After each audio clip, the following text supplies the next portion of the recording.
week 6. I've already made Cole laugh before we even started. That's what I'm talking about. So before we dive in, I do need to update us on the standings of our picks. I just want to say, Cole, congratulations. You are a 3-time champion. I've won twice. Gabe, you've come in second place every single week. Consistency, literally every single week. So we're all about the same score. I'll send it out to us later, but we're all hovering around that 2.5 point mark, which if you're not familiar with it, we've been kind of just keeping track of our optimal lineups just to see who's just to get a little competition going between the boys. Sometimes you need that. So we can talk a little trash offline. Our group messages is, I wish you could see it. Just a glimpse of it on Sundays because it is probably the greatest thing out there right now. Ups and downs. It's volatile. Yeah. It's like Bitcoin when it was just. Yeah. It's the highest of highs and the lowest of lows all in about 5 minutes. So, yeah. The highest of highs probably started with Rico Dowdle. It started with the highest of highs is probably where the lowest of lows is when CeeDee Lamb hurt his ankle. Oh. Yeah. We had Gabe was ready to quit. He's ready to give up. He gave up and he said he was done. He's about to delete the channel. All because CeeDee Lamb. I was ready. I was ready to be out. Yeah, he was done. That was a great TikTok though.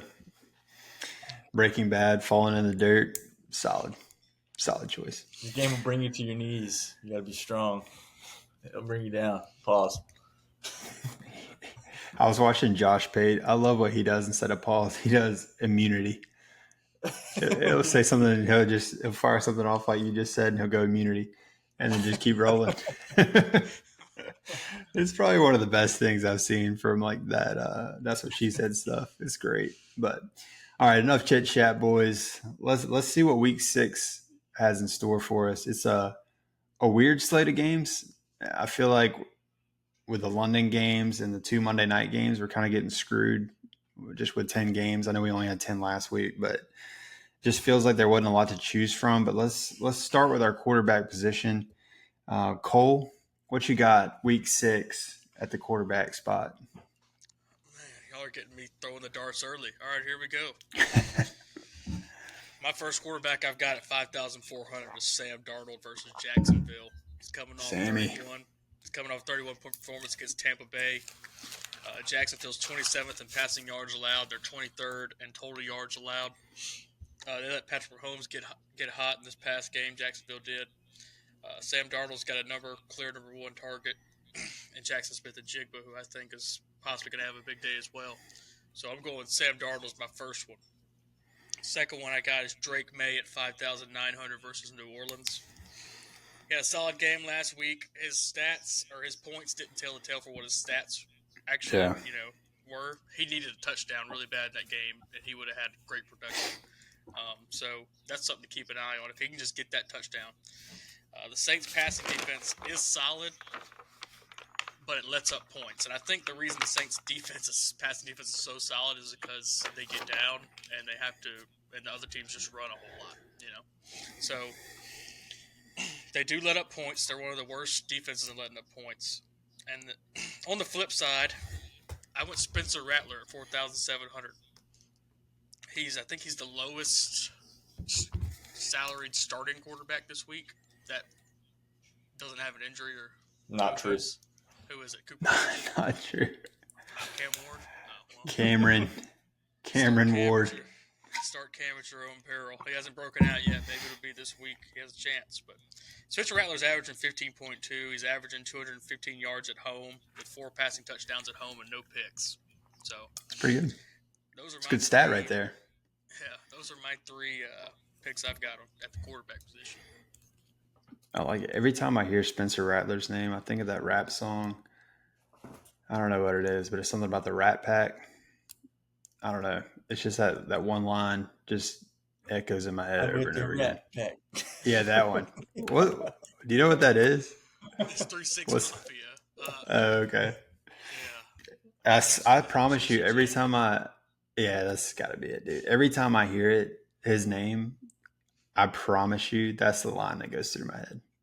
I just sing it over and over again. I'm like, why? So stupid. But anyways,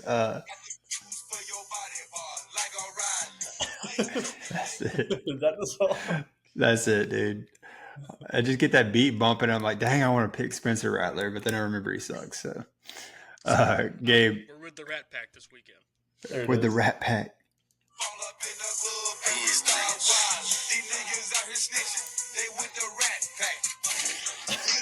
That's exact, dude. I hear it. I hear it all the time for some weird reason. It's weird how you can associate rap songs like just randomly, like that you heard growing up or something. It just kind of comes to mind for Spencer Rattler for whatever reason. That's a big TikTok sound right now. Oh yeah, it is. I hear it all the time. You may have to, if Spencer Rattler goes off, you may have to use it. That may never get used this season, though, unfortunately, boys. Gabe, what you got at quarterback?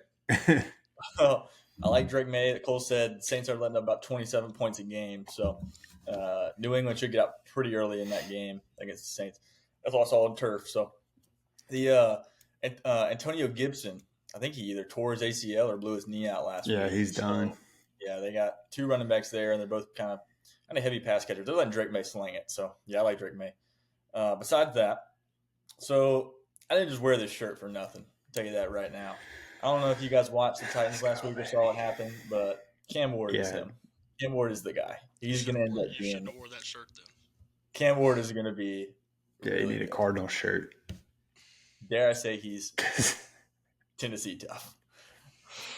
Cardinals shirt would have been better. It's going to be a Tennessee tough watch this weekend. He's been a tough watch all year. They play the Raiders. Okay, let's not act like the Raiders are the world beaters. Yeah, now there is potential, and I do like it. I do like it now that you talk about it. So okay, it's also not the cheapest quarterback on the slate either. Okay, Dylan Gabriel, 4,400 against Pittsburgh, is the cheapest quarterback on the slate. Steelers letting up about 260 pass yards a game, and they're 29th ranked against quarterbacks. I can't figure out the Steelers defense. I can't figure out. So you're going with Dylan. You're going that. I can't figure out if the Steelers are good or not. I don't know on defense. Wait. Pause for just a second. Is Dylan Gabriel on your value list? Yes or no? Because you're alluding to it. I just need to make sure. Oh, you mean is he on my value list? Yes, he is. He's on the list. He's your third quarterback. He's not in my core four though. He's your third quarterback though. Yes, he's my third quarterback. Yes. Okay. Dylan Gabriel. Wow. Yeah. Whoa. He played well last week. He got 190 yards. He did all right. He's a good game manager. Good game manager. Oh yeah. Got a good defense around him. He's got a good weapon, and Njoku and Judy. A weapon. He's got a bunch of Jenkins. They're young. He's got a weapon. He's got two 22 caliber pistols on the outside. So I think my favorite play this week, but it's not really. It's a value play, but he's going to be the highest owned quarterback, and that's Matthew Stafford, 6,400 against Baltimore. After CJ Stroud absolutely torched them. After looking pedestrian for 4 weeks, he came out and absolutely murdered the Baltimore defense. So Stafford's he should be a popular play, but I like him. But I'm leaning on Cam Ward this weekend. That's my guy. After that throw he had to Ridley on the sideline to win that game, that was one of the best throws I've seen all year. Yeah, and to touch on Stafford, pause, no Diddy. I had him picked as well, but you guys get on me so bad about picking quarterbacks that are higher up that I decided not to mention him, but he is going to be starting in a couple of my lineups this weekend. Yeah, I think if you look at what Stafford's done the last 2 weeks too, he's had 30.4 fantasy points and 29.6, 3 touchdowns in each game. I mean, he's been balling. And then you got this defense that Baltimore's rolling out that's been really, really bad. I think it's a good opportunity for him at 6,500. That may be a cheap value the way he's playing right now. So I definitely like that. I had him on my list as well. I had Sam Darnold on my list. You kind of already hit that a little bit, Cole. So I'm not gonna spend too much time there. But I do like Sam Darnold coming off a really great week against Tampa Bay last week. And then my final value for quarterbacks is actually going to be Bryce Young versus Dallas. I think that anytime you get Dallas's defense, you got to take at least one lineup with the starting quarterback on the other side. So I like Bryce Young there. He's the fourth cheapest quarterback on the slate, but I just like his matchup. Dallas is allowing 28.7 fantasy points per game to the quarterback position. I'm not saying Bryce Young's going to light the world on fire, but at 4,800, I think he can get 15 points pretty easily, and there's your value right there. So I like Bryce this week. We've got some interesting value plays. We've got Dylan Gabriel, Cam Ward, Bryce Young. We're throwing some darts early, boys. Some early darts. We'll see if any of them stick.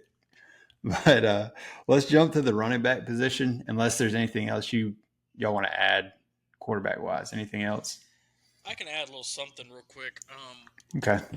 People probably listen to this and they're probably like, dude, of course one of them's going to go off. They just listed 9 different quarterbacks, or and yeah, that's true, we did. But if you're listening, you can pick based on the analysis that we give who you like the most. You don't have to go with Dylan Gabriel just because Gabe said Dylan Gabriel. If you listen to us and you agree with us, you can go with it. But of course, we're going to name quarterbacks that we like.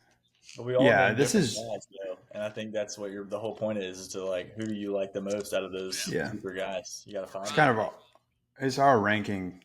It's each one of our rankings for value this week. So it was Bryce Young, Sam Darnold, Matthew Stafford for me. Gabe's got a crap show over there. I don't even know what he picked. Cam Ward, Dylan Gabriel, but yeah, it's just running back segment.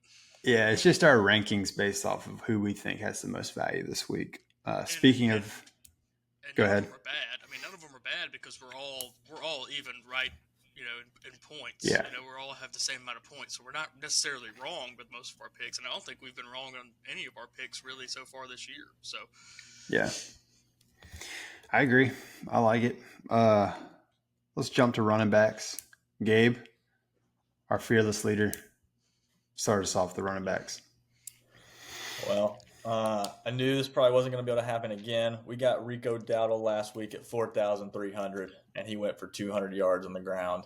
Yeah. And they got him listed at 5,800, which I think is still too low. That's what I'm talking about. That is a heck of a jump though in salary. That is crazy. Yeah, I mean, it's huge. Yeah, it's a big jump, but it's like, I mean, he was projected somewhere around 12. Now he's only projected somewhere like almost 18. So I mean, they're only projecting like it's a jump, but it's not for going 200 yards on the ground then facing Dallas. It's surprising to me that he's not above 6K at least. With Chuba Hubbard still above, he's right at 6K, and he didn't practice. So I assume he's not playing. Injury we got to watch, obviously, is Alvin Kamara. He's pretty cheap against New England, but Kendre Miller is 4,700. He had 10 carries last week and 11 carries the week before that. So they're trying to get him integrated in the offense more with Alvin Kamara, and it seems like Kamara may be either managing injuries or maybe they're just trying to keep him fresh for the trade deadline. Because I heard he's getting moved. Yeah, I was going to say, you might as well get him out when you can. So I assume Kendre Miller, if Alvin Kamara is questionable, I don't think he'll play. Like, if he's truly questionable, he probably won't. They'll rule him out because you don't want to have him tear an ACL or an Achilles and then not have any value for him at the trade deadline. Cole, you're shaking your head. I can't tell if you agree with me or if you disagree, but that's what I think is going to happen. I'll be shocked if they trade him because he wants to be a Saint for life, and honestly, he's been through so much with us so far that I'll be shocked if they trade him, but they do seem to want to incorporate Kendre Miller into the game plan more. I mean, he's looked really solid. I know his rushing yards after contact and missed tackle rate is up there, the best in the league. So he's got potential to be really good. It's just keeping him healthy too. So if it came down to what the players wanted, then it would be a whole lot different. Look a whole lot different in the NFL. I'll just say that. Those players, they may want to be where they want to be, but they don't. It doesn't matter to the management usually. Maybe the Saints are different, but if they see value for Kamara, if somebody's offering like a second round pick, I feel like for an aging running back, they would trade him. I'm not against it. If you offer a second round pick, I'd take it in a heartbeat, especially if you're about to go into a rebuild, which is what they're looking like. Right. Russell Wilson's in the game. What happened? Yeah, Jackson Dart. Yeah, concussion. I won't spend too much time. So I like Javonte Williams, but I'm sure one of you guys may talk about him. But he's got 6 touchdowns in 5 games this year. I think 2 through the air and 4 on the ground or something like similar to that. But yeah, those are my running backs. Got Rico, Javonte, and Kendre Miller if Alvin Kamara's out. And I'll see if you mentioned the last guy. If not, throw it back. Cole, what you got? I'm starting mine off with Kyron Williams at 6,300 against Baltimore. As you guys know, as we talked a lot the last 2 weeks, bad defense. He's coming off a really good performance this past week as well. Of course, the week after I trade him is the week he decides he wants to go off. I'm expecting some garbage time carries possibility against Baltimore because, I mean, they are playing Cooper Rush, and it's the Rams defense, and the Rams have a really solid defense. So I'm expecting Cooper Rush to have a really bad game. So I'm expecting some garbage time carries there. Gabe mentioned Rico Dowdle. I wasn't a believer last week. I'm full on the Dowdle train, 5,800, right? So he's playing. He's at home against Dallas, who's 23rd in rushing yards allowed and 32nd in total yards and 31st in points allowed. So it's very interesting because it's a home game and it's a revenge game. He'll have a little something to prove. And then the last guy that I have is Ashton Genty at 6,900. They're playing. Who are they playing? They're playing the Seahawks, right? No, they're playing. I think is it Arizona? No, we mentioned them. I'm pretty sure it's. Oh, they're playing the Titans.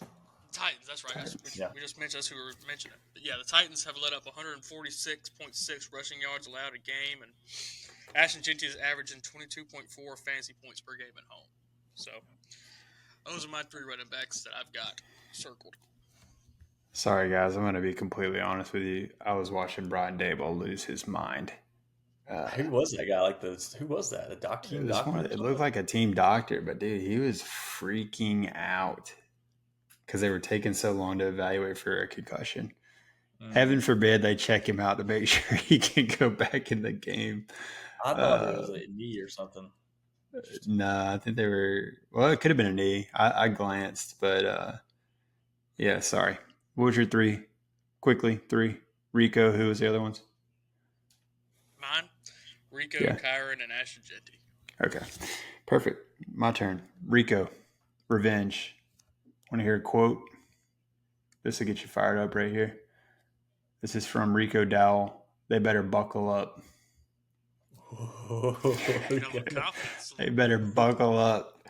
That means that I can't wait. I hope he gets the rock 30 times and he goes for 250. I would love to see it. But I do like him in the revenge spot at 5,800. Dallas is 27th to running back position, averaging 27.7 fantasy points a game. I don't know how you don't play him after last week. Even if he's a bust this week, going off for 206 yards and a touchdown, I don't know how you don't play him. But I won't spend too much time there. Second guy I have on my list is Josh Jacobs at 7,300. Yes, I'm pulling a Cole Wagner. That is a very high salaried individual. However, Cincinnati is 32nd to the running back position, and they are really, really bad, especially on offense. I don't know if Joe Flacco is going to give them a boost or not. Probably not, because their offensive line is terrible. I think this game could get ugly, as they have gotten ugly for the last 3 weeks without Joe Burrow. And if that's the case, I see them running the ball a ton. Josh Jacobs at 7,300 to me is a value play there against just based off matchup. And he's had a really good year this year. Josh Jacobs has. So I like him there. And then the third guy I have, just a guy that we haven't talked a lot about on the pod, is Quinshon Judkins. He's sitting at 5,900. But if you've watched him the last 3 weeks, yes, he's not catching a lot of passes. So I think the ceiling is limited for him. However, if you look at just kind of his fantasy output, he hasn't dropped below 16 in the 3 games he started. I really like the way he's running the ball. Last week he ran for about 100 and he ran for 100. I think it was 120. I'll double check that in a second, but maybe it's a guy we should talk a little bit about. Get your thoughts on it. I do think that his ceiling is capped a little bit just because of his ability to catch the ball. They're not really utilizing him. I think he had 1 catch last week for 18 yards, which is 2.8 points through the air, which is not terrible. But what are y'all's thoughts on Quinshon Judkins? We haven't spent a lot of time on him. in the last couple weeks, but he has been playing really well. He's had a few catches. I mean, he's had he's had 2 games with 3 or more catches. So, and that he missed the first game of the season. So I think he does have some pass catching upside. I don't think it's a bad pick. He's had a game of 10, 16, 21, and 16. I mean, he's averaging somewhere around 14, 15 points a game, which is good. It's consistent, and he gets a lot of touches. So I mean, that's one thing you can't. I guess you can't find that in most places when you have a guy who's literally going to touch the ball once or twice every possession. I mean, it's especially at that price. He's getting Jonathan Taylor usage just on a bad team, honestly. Yeah. and Pittsburgh hasn't been, I think matchup wise, it hasn't been. Pittsburgh hadn't been great against the run. Their defense has kind of been disappointing this year. To running backs, they're 23.4 fantasy points a game, 22nd. So it's not a bad matchup either. So I kind of like him this week at 5,900. As soon as I pick him, he's going to go for 10 for 30. But you know how it is. Sometimes we're the curse, so to speak. But I do like him in the spot this week. I think it's a value by volume kind of guy. We talk about that a lot, but I think there's a lot of opportunity for him this week. And then did anybody? I know Gabe. Did we hit one of your guys? Is there somebody you wanted to circle back to? Yeah. So I mentioned it earlier, a little foreshadowing. Antonio Gibson with the blown out knee, and you got Travion Henderson at 5,200. One of the biggest things about DraftKings is you got to pick guys that no one expects to go off. Ramondre Stevenson had 2 touchdowns last week, so that makes me think people are going to float to him this week. But I'm floating towards Travion Henderson. Maybe a little plum action against New Orleans. He's got 1 touchdown this year. He catches a lot of passes. He's averaging about 2 or 3 catches a game. So he gets usage in the pass and run game. And most of the time I see him out there on early downs. Now, I don't know if he's the goal line back. He seems like he'd be a better goal line back than Ramondre Stevenson, but I know he's getting the touchdowns. But we watched him at Ohio State. I mean, he scored a lot of touchdowns at Ohio State. He's got breakaway speed. We know that. So against New Orleans, it wouldn't surprise me if he breaks a long run. Yeah. And they're going to control that game from the start. How many fumbles do you let Stevenson have before you got to yank him? I mean, the dude's had like 4 or 5 this year, and they still keep going to him. So I'm curious, at what point do you see if Travion can cook? Stevenson or Henderson is 1 rolled ankle from Stevenson away from being one of the most popular backs in fantasy. From being the bell cow for sure. And that's one thing about picking teams in DraftKings, dude, is sometimes you have to take these picks that are like, they're in a timeshare sort of, and a guy rolls his ankle, and it turns out to be, Jonathan Taylor that week because his partner, rolled his ankle or pulled a hammy. And Stevenson has rolled an ankle every year for the last 3 years. So, I mean, it's not a guy that you build around, in my opinion, because the usage isn't, as high as I want it at that salary. But he is one of the guys you got to have some exposure to in some of your lineups. Like the whole point of our channel is to tell you about guys you want to build around or players you want to build around, and then you kind of sprinkle in guys like Henderson or other people that kind of pop that are low owned with them. Yeah, that's all I got. Hey, question for y'all: Chargers. Are we going Hassan Haskins or Kiami Vidal? Or are we going no touchy?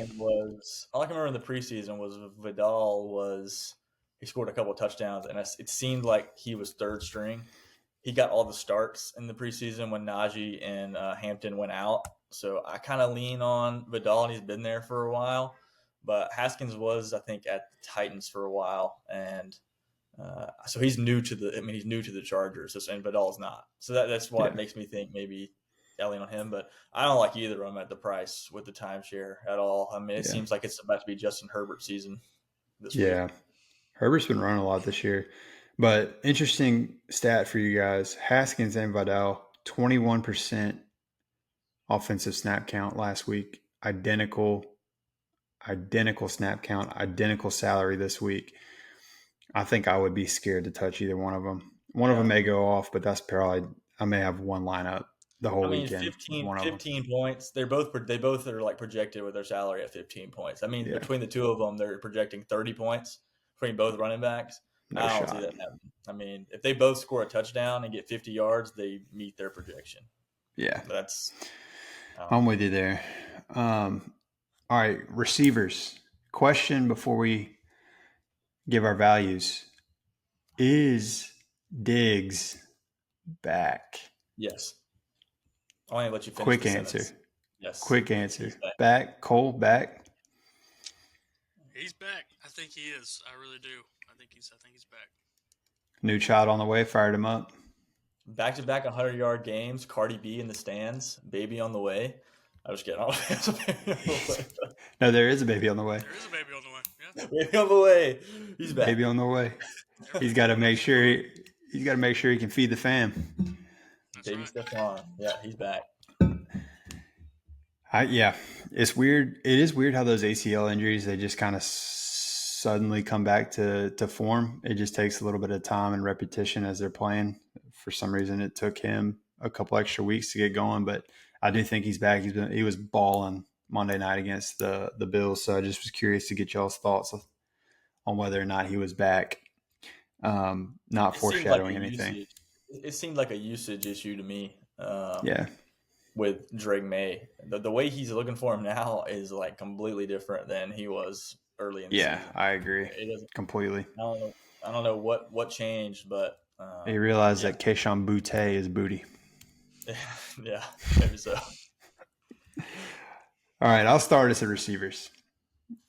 Like I said, not foreshadowing Diggs. I have got Tetaroa McMillan value play this week at 6,000. My guy, as a rookie, is averaging 12.42 fantasy points a game, which is not great, but he has not scored a touchdown yet. If he gets one touchdown and continues on that, he's at 18, right where he needs to be, 3 times the salary, right? He hasn't had less than 8 targets in a game this season. So he's getting the value by volume that you want target-wise. And I'm going to go ahead and call my shot this week. Go ahead and clip this for the TikTok. Tetaroa McMillan gets his first NFL touchdown on Sunday against the Dallas Cowboys. That's my go ahead and clip. Second, this is a guy that I wouldn't necessarily. I'm not going to put him in a lot of my lineups, but it's a guy I'm monitoring, and I'm monitoring a lot. Cedric Tillman is out. I'm looking at Isaiah Bond. Okay, so if you look at his, kind of look at trends, right? I'm a big stat guy. Where the trend's heading. Isaiah Bond, 3,700 against Pittsburgh, who's 28th to wide receivers, 34.2 fantasy points a game. Why Bond? So obviously we know that Jerry Jeudy's getting most of the targets with Njoku behind him. But if you look at the last 2 weeks, Isaiah Bond has gotten 6 and 7 targets, right? For a guy to be at 3,700 to get those kind of targets, 13 in 2 weeks, 6.5 a game is value. I mean, he may not be making the catches, but he's got targets, and they seem to be coming at a steady pace with Cedric Tillman out. Yeah, the upside is there. And even 2 weeks ago, he was a leading receiver. Now, it wasn't a lot of yards, but it was 58 yards. He led the Browns, who's struggling on offense right now anyways. And last week he had 7 targets, which was second on the team with Gabriel. So just a guy to kind of keep an eye on there. I'm not saying I'm going to put him in a lot of lineups, but I do think there's upside based off targets there. And he's at 3,700 against Pittsburgh. And then the last guy I've got to say it again, Kendrick Bourne. Okay, if you look at the roster, they're beat up. Ayuk's still going to be out. It looks like Ricky Pearsall is definitely going to be out. Jennings is questionable. Mac Jones is probably going to be the starter this week. We know that Mac Jones has a history with Bourne dating back to his time in New England. I think Bourne at 5,000, coming off a week like that, he had a Rico Dowell type week, 11 targets, 10 catches, 140-something yards. I think there's a chemistry thing going there with them. It seems like that's one of Mac Jones's favorite targets when he's in. So I like him in a 5,000 play. He only needs to get 15 points. I think if he plays even remotely close to that, he is a value play in week 6. But those are the 3 guys I kind of have highlighted on the slate at wide receiver. Cole, what you got? Well, we talked about Stephon Diggs, so I'm going with it. I've got Stephon Diggs as my first receiver at 5,800. And he, like y'all said, he went 19 and 27 his last 2 games. He's averaging 17.4 fantasy points per game on the road. And if you don't know yet, he absolutely annihilates the New Orleans Saints. Oh yeah, he does. Back to Minnesota. Yes, in 3 games he's played against the Saints, he had the as you remember, he had the Minneapolis Miracle that happened in the playoffs in I think 2019. But in the 3 games against the Saints, he's had 24 catches for 286 yards and 4 touchdowns. Wow. So you're probably like, that's not very good. That's 3 games, so that's almost Yeah, that's 100 impressive. yards a game. So And 4 I've tuds. got him. Yeah, I've got him. I think he's going to be open a lot during this during the game this week, and somebody's got to catch the ball out there in New England besides Hunter Henry. Next guy I've got, man, I really went deep cuts this week. I've got Trey Tucker at 4,800 versus the Titans in a potential big game. He's got solid chemistry with Geno Smith, although Geno Smith also has solid chemistry with every defense he plays. He had 9 interceptions. So I've got him on another one of those potential breakout games. I mean, he just had 40 points this year. So my third guy is where it got tricky. I wrote down 3 guys, and I've decided I'm going to choose on the spot which one I think is going to go off. It's between Jerry Jeudy, Calvin Ridley, and Marvin Harrison Jr. Gave me Calvin Ridley at 4,900, coming off a 21-point performance this past week. What? Thought about it. Without a touchdown. That was without a touchdown. He had 131 yards. So I'm going to go with Calvin Ridley this week, and maybe that's the breakthrough game that he needed, and that was something. What's happening in the Thursday night game? Pick. Oh, my Lord, Jalen. Yeah, but Calvin Ridley, breakthrough game right there. Maybe establish some good chemistry with Cam Ward. Maybe that good thing, get the ball rolling a little bit for those guys. 10 targets last week, too. Gabriel? All right, who's next? Me? You want me to go next? All right. You guys named both you sniped both me. Both of you sniped me. You got Trey. You sniped me with Stephon. You sniped me with Isaiah Bond, and you also sniped me with Calvin Ridley. So I sniped you with Bond? You sniped me with Bond, but it's all right. Wow. You're talking about deep cuts. I can was cut a you. deep cut. All 3 of your guys then. I can cut you deeper. Immunity. All right, what you got? Hold on, right. let me guess. Go ahead. Give me a salary range. What you got? He's in the 5,000 range. Chris Olave. Yep. Chris Olave. I'm gonna give you 2 numbers. All right. I had him on my board. I'm gonna give you 2 target share. I'm gonna give you 2 average targets a game. I want you to name those 2 guys. Okay. 12.4 and 10.6. Now, you obviously know one of them. 10.6. At 10.6 is Olave. Okay. Who's the other guy? 12.4 has got to be Puka. Puka Nacua. Puka Nacua. Yeah. You're telling me he's getting 2 less targets than Puka Nacua, and Puka Nacua is 8,700 and Olave is 5,700. 8,700. So, I mean, like, what are we doing here? I mean, that seems like a no-brainer to me. I mean, the value's there. New England is ranked 27th against receivers and pass yards a game. Give me Olave. Keep giving to me every single week at that price. He's averaging 10 or more points a game this year. I mean, he's a consistent producer. He may not blow your socks off, but he might. Who knows? He's getting the looks. I mean, he's getting usage. I mean, he's gonna bust one of these games. Oh yeah. Pause. Besides that, I was really hoping Cole wasn't gonna snipe me with Calvin Ridley. So, I mean, I'll just speak on Jerry Jeudy. He's 4,500. His price keeps dropping as expected. Maybe he gets revitalized with Dylan Gabriel. I don't love it, but he's going to be low ownership, and the breakout's coming at some point. Now, it could be against Pittsburgh. I don't know if I like it too much. But him and Isaiah Bond are fairly close in price, and if it's me, I'm taking Jerry Jeudy. But yeah, I like Isaiah Bond too. It's a potential sleeper and maybe breaking out soon. But all right, so quick question here. What are your guys' thoughts with Joe Flacco coming to the Bengals? I mean, he helped Jerry Jeudy break out last year. What do y'all think the upside is with Jamar Chase now with Joe Flacco getting him the ball? I think I will say this. Flacco, I was listening to a podcast today, and they were talking about how quick, like, they brought him in over like a Jameis Winston or a Russell Wilson because his ability to learn a playbook is so, like, it's off the charts. He can pick something up and play in a week and have no problems. The problem for him and for the Bengals is the offensive line. Yeah, I mean, He went from a guy that can't move to a guy that can't move. Yeah. It doesn't matter how good he can throw. He's more immobile. I mean, Jake Browning can't move. Joe Flacco can't even barely stand. Like, he's coming to the game in a walker. Yeah. He's like 45.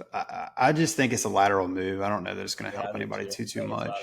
I mean, you may get some more garbage time production, but I mean, I don't. Yeah. Wow, lateral move, Super Bowl champion, and Jake Browning. That's a surprising lateral move. Dude, he's 47.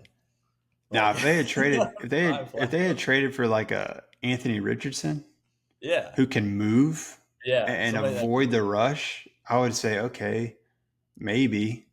I mean, Anthony Richardson can't throw it in the ocean, but at least he can buy enough time. Yeah, at least he can buy enough time to maybe throw it downfield. I feel bad for Joe Flacco. I'll give Flacco 25 snaps before something snaps on his body. How about that? Yeah. You're just saying you might have 25 snaps in his body, is what you're saying. That might be all he's got left. Yeah. Also, Scadaboo's getting ready to get his third touchdown right here, boys. I'm over this game. Focus on the next. Focus on the coming up. Scadaboo, third touchdown. So one last name at receiver that I think is worth mentioning because of his production last week. He's at 3,600. Cowboy receiver. Anybody got a name? Anybody paying attention? 3,600? Yep. Jalen Tolbert. Ryan Flournoy. Flournoy, however you say his name. 9 targets, 6 catches, 114 yards. It looks like Turpin is going to be – he's questionable. He hasn't practiced all week, so he's probably not going to play. I don't know that I'm going to trust a guy off the streets back-to-back weeks, but just another guy to kind of keep an eye out on because of his production last week. Yeah. At 3,600, he could be another potential high-ceiling guy there just because of targets. We've only seen a sample size of a week, so it's kind of hard to gauge, but I'll probably have him in a lineup at some point this weekend. So, but let's move on to the position that has rocked everybody this entire season, immunity, tight end. It has been really difficult this season to find a consistent tight end. There's been ups, there's been downs. You look at a guy that we hit on early, or Cole did for sure, was Juwan Johnson. Had a good first 2 weeks. The last 2 weeks, he's been quiet. There's been a lot of that this season. It's been really hard to find a consistent player outside of Jake Ferguson. I mean, even in the top 2 guys, Brock Bowers is beat up. McBride hasn't been great. So it's been a tough one. So I'm curious to see, what do you guys see value-wise? Gabe, I'll let you kind of start us off at the tight end position. What do you have? I take offense to Trey McBride hasn't been great. Let me rephrase the thought there. He hasn't been what people expected. He hasn't been what people drafted him at in season long. Yes, I agree with that. I can agree with that. He has touchdown allergies. He's allergic to touchdowns. He is what it is. And I think Kyler Murray is as well. So I think that's probably he's contagious. Kyler Murray is rubbing off on everyone in Arizona, including D. Mercado. Yes. Yeah. My favorite play this weekend, and you guys, I'm trying to snipe you guys finally, is David Njoku at 3,500 coming off a 9-target game with Dylan Gabriel. And we say this every single time. All rookie quarterbacks love a good tight end, and they got one in Njoku. So I'm taking him. And I think Jake Ferguson, you can't convince me otherwise that right now he's the best tight end in the NFL, in my opinion. I mean, with no Lamb. With no Lamb, he's the best value on the market. He's had targets 12, 14, 7, and 9, and he's averaging almost 18 to 20 points a game in fantasy. And he's outscored his salary projection every single week. And he's still listed at 5,300. So, I mean, the writing's on the wall. He'll be high owned, as he should be against Carolina. But like we've seen recently, the tight ends haven't been exploding. Yeah. But the only tight end that's really exploded has been Goddard and Ferguson in the last few weeks. So I like Ferguson this week. And Cole, I just sniped you, son. And I know you're going to hate it. Taysom Hill is back, and he's at 3,000. Okay. Had a pass last week. What? Yeah. So what do we get when we draft Taysom Hill. We get a guy who, when he comes in for about 15% of the snaps, the ball's going to be in his hands every single time. He had 6 carries last week, and he had 1 pass for 19 yards. At 3,000, he needs 9 points to outperform his salary. And we've seen him pop before for a passing touchdown and a rushing touchdown. I think I predicted at one time he was going to get a passing, rushing, and receiving touchdown. It didn't happen, but he has a type of upside. He'll be low owned coming off the injury, and with Alvin Kamara questionable, if you don't think he's going to be featured this week in the offense at the goal line, if Kamara doesn't play, you're smoking something, and I want some of it. Go ahead. Who's next? Cole, you got it, brother. Well, I got David Njoku at 3,500. He had 18.7 with Dylan Gabriel's first week. He also led the team in receptions, targets, and yards. Pittsburgh is also allowing 260 passing yards per game. Njoku is an athlete, man. He can't hide him. You got to find him on the field. He's just I don't know how to describe him in words that seem accurate enough. He's a just matchup nightmare is what he is. He's a hulking figure. He's huge. Another guy I got is Darren Waller. Darren Waller, if it ain't broke, don't fix it. I'm going back to him at 4,000 salary versus the Chargers. He's had 18.8 and 17.7 in 2 games. He looks to be back as well. He's getting a lot of goal line and red zone targets for Tua. Noodle arm Tua. Poor guy. But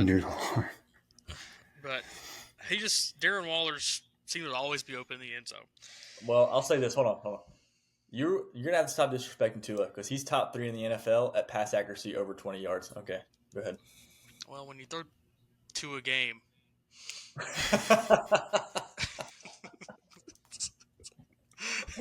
Fair boy. You throw 2 a game and you complete 1, you're bound to have a percentage. Is that in the yard? Is that in the air yards? Yeah. Okay. In the air, yardage in the air over 20. Is that in the air yards? Okay, I was about to say because Jalen Waddle has been doing a lot of work and catching underneath and getting yards. But last guy I've got is Hunter Henry at 4,300. I don't love the Patriots receiving core. I don't really love the Saints defense either. But I'm going with Hunter Henry at 4,300. I think that's a guy that has potential to catch a lot of passes. The Saints pass rush is good, which means Drake may make it under a little bit of pressure and maybe trying to get rid of it early. So Hunter Henry may be open a good bit on underneath routes and hitches and things like that. So that's who I'm going with. And my third guy at 4,300 is Hunter Henry. I like it. I like all those picks. I went a different route, trying to find some gems somewhere because I agree. I think Njoku's a great play this week. I think Ferguson's a great play this week. I think Hunter Henry's a great play this week. Trying to do something different. Maybe find some nuggets somewhere. The first guy I've circled is Jake Tongus, however you say his name. He's at 3,700. The reason... So I've got 2 guys listed, Jake Tongus and A.J. Barner. A.J. Barner last week had 7 targets, 7 catches, 53 yards, 2 touchdowns, 24.3 fantasy points against Tampa. Well, who plays Tampa this week? But my boy Jake Tongus. So I like the matchup there. Tongus last week, back-to-back weeks of 14.8 points or higher. Had a really good connection with Mac Jones last week. He had 11 targets, 7 catches, 41 yards, and a touchdown. So I like Tongus there at Tampa Bay. Hopefully he can have a repeat of what A.J. Barner did last week. And the second guy I have is A.J. Barner at 3,600 against Jacksonville. He's got 4 touchdowns on the year. Last week, like I said already, he had 7 targets, 7 catches, 53 yards, 2 touchdowns. He's just kind of a touchdown magnet. I don't know that he's never really going to be a guy that's going to go get you 100 yards, but he is somebody that Sam Darnold seems to like in the end zone. So I think he could be a guy you could take a flyer on and see what happens. He's had like I said, he's basically averaging just under a touchdown a game through 5 weeks of the season. So I like him there. Jacksonville isn't great against the tight end position. And then the last guy I have listed is Cade Otton. Cade Otton last week had 81 yards receiving, the most he's had this year. And if you just look at the Tampa Bay Buccaneers offense, you got Bucky Irvin, who's probably going to be out again. Mike Evans is already out. Godwin still hasn't really got up to speed. So it's really Egbuka, however you say his name. And you got Rashad White. And then at least I didn't murder it like Gronk did. Yeah, God, that was bad. But he's listed at odds at 3,400. So he's not a crazy expensive receiver or tight end. He had 4 catches on 5 targets, 81 yards. Nothing special, but that's 12.1 points. He's only at 3,400 salary, so that's kind of right where you want him. Another guy you can maybe take a flyer on if he gets in the end zone. Then you're kind of already there if he gets 20, 30 yards. So I like Auden this week as well as my third and final tight end position. But let's kind of move in to plum picks before we go core 4, because I know some of us like to include our plum picks in our core 4. Gabriel, plum pick of the week, what you got? TreVeyon Henderson, 5,200, breaks a 55-plus yard touchdown this weekend against New Orleans. And also, Nick Sirianni, you deserve everything you get for having A.J. Dillon in the game instead of Saquon. Okay. Cole, what you got? I'm riding with the Rat Pack, baby. Gave me Spencer Rattler as my plum pick this week. I like it, baby.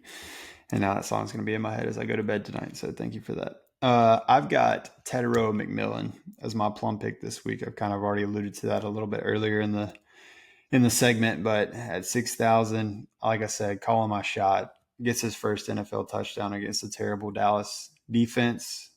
McMillan, first NFL TD celebration will happen Sunday. But let's go core 4 now. Gabe, what you got? All right, so I'm going David Njoku at 3,500, and then I'm going Javonte Williams actually at 6,400. His price, I don't know why it's still staying where it's at when he's been one of the most consistent running backs in the NFL. And then I'm going Cam Ward, 4,600, Calvin Ridley, 4,900, Stacker Rooney. I'm trying to really separate myself from you guys this week because sometimes we have a lot of similar guys. I'm trying to mix it up and take a chance. If those 2 guys go off this Sunday, I'll be one happy guy come next Thursday. Cole. I'll say that.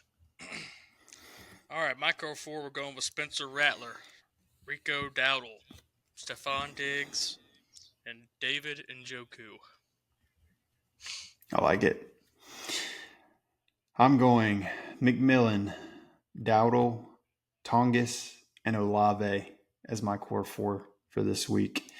I think Gabe has talked me into he was fringe, but Gabe's talked me into Olave slipping into my core 4 for the week.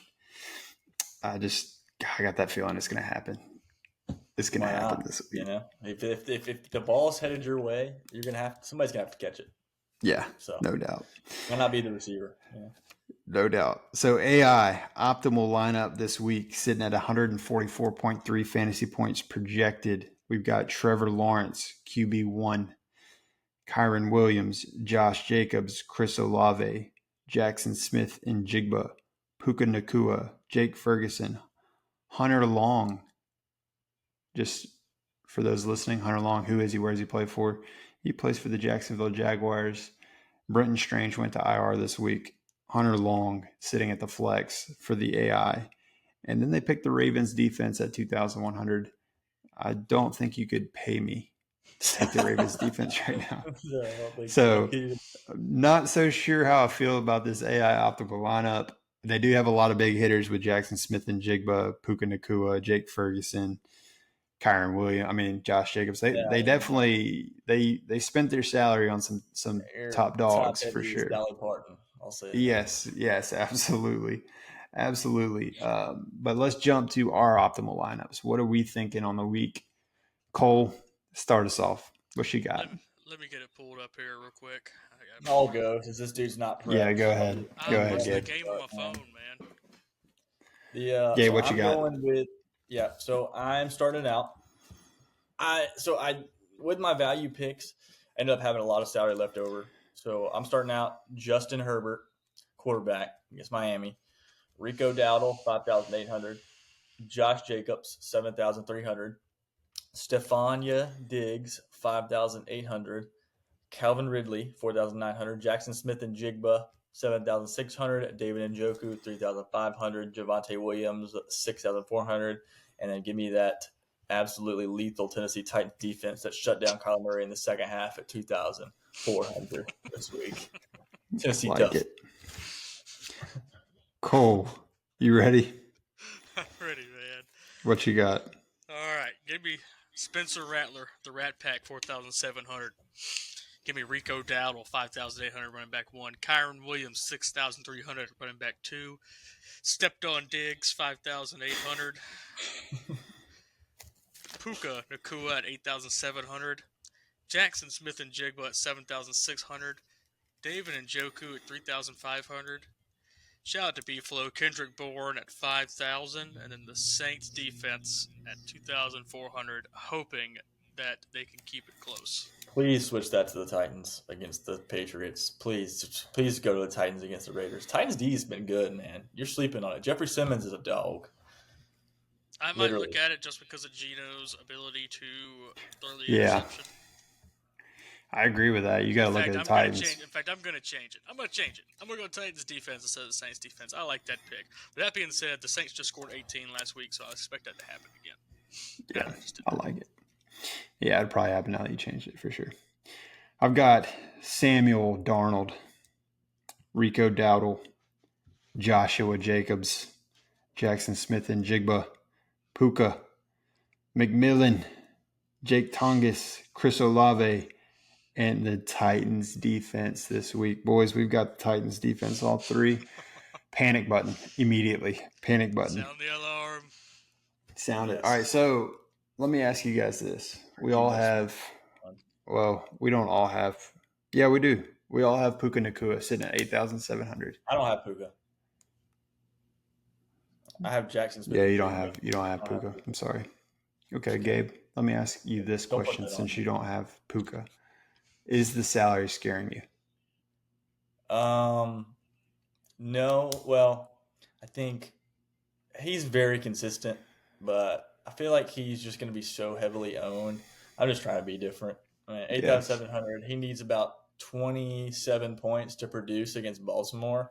His price just keeps going up. So, I mean, I guess you could say the salary scares me. I mean, it's really not the salary as much as it is, I think, the game itself. With just Baltimore being so bad and Kyron Williams having 30-something points. He's going to get you 20. I mean, he's the most consistent guy out there. I mean, he's Puka Nakua. Honestly, I think he's the best receiver right now in the NFL fantasy-wise. Maybe not, talent, but he's very talented. But I think Jamar Chase and Justin Jefferson probably are more talented. But the situation he's at, I think he's fantasy wide receiver 1. I like it. Just curious because I'm thinking about zagging here and switching some stuff up and going Devontae Adams. Lower salary. Contrarian pick. Yeah. A little juke action there. Thinking through that may change mine. I also want to say this too about Calvin Ridley. I might zag with him too. I think everybody after Ridley had a baller game. Why not go with Elick at 3,900 or 4,000? Ayo, man. Yeah, I didn't want to butcher that last name. So there's a reason I said Elick.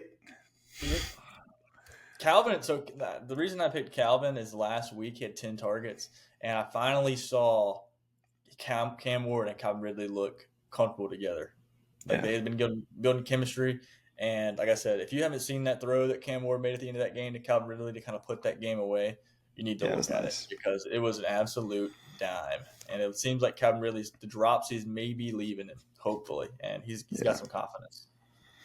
I like it. All right, we're a little over.